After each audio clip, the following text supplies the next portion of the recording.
हा सगळा महाराष्ट्रामधल्या ओबीसींच्या मनामध्ये एक संभ्रम निर्माण करण्याचा केविलवाना प्रयत्न आहे।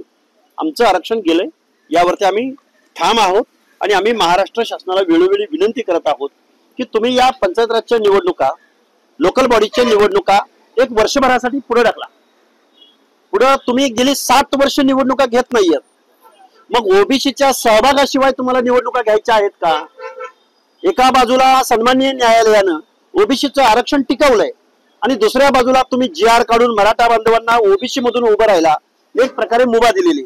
जोपर्यंत न्यायालयामधून या प्रश्नाचा सोक्षमोक्ष लागत नाही तोपर्यंत 1 वर्ष निवडणुका पुढे ढकला ना।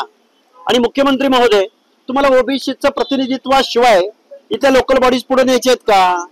त्यामुळे आम्ही ओबीसी बांधव संभ्रमित आहोत। या निवडणुका 1 वर्षासाठी पुढे ढकला।